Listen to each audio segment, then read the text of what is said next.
दोस्तों, क्या आपको पता है सनातन धर्म के अंदर अंधविश्वास का जन्म कैसे हुआ? आइए इस चीज को समझने की कोशिश करते हैं। हमारा जो कल्चर है, वैदिक कल्चर हो, पूरा साइंस के ऊपर हमारे जो वैदिक चीजें हैं या पुराण है, सारी चीजें साइंस के माध्यम से बनी हुई है।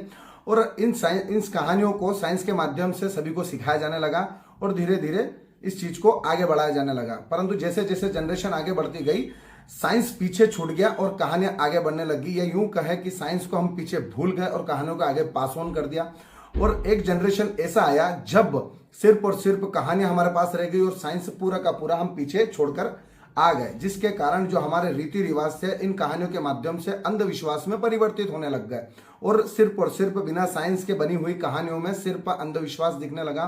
कुछ कहानियां ऐसी भी थी जो कलयुग के ऊपर लागू बिल्कुल नहीं होती थी, वो द्वापर युग या त्रेता युग या किसी और युग में लागू होती थी। एग्जाम्पल के तौर पर समझते हैं हम, उदाहरण के तौर पर, कि आपको पता हो तो पुराने जमाने के अंदर कुएं के अंदर सिक्के डालने की प्रथा थी, जिसके कारण कहते थे कि इससे आपकी विश पूरी हो जाएगी या आपकी मनोकामना पूरी होगी। उस चीज को समझने की कोशिश करते हैं।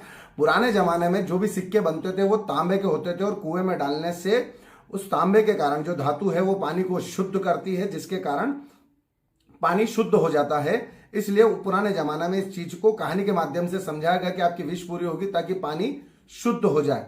और आज के जमाने में हम जो कर रहे हैं वो ये होता है कि आज तो तांबे के सिक्के रहते नहीं हैं, लोग किसी भी प्रकार के स्टील के सिक्के, जो भी धातु के सिक्के बनते हैं उसको कुएं में धनाधन धनाधन डाले जा रहे हैं, परंतु उससे कुछ होता नहीं है। पुराने जमाने में एक प्रथा और यह विज्ञान के कारण बनी हुई चीजें लागू होती थी। यह कहानी आज के ऊपर लागू नहीं होती है।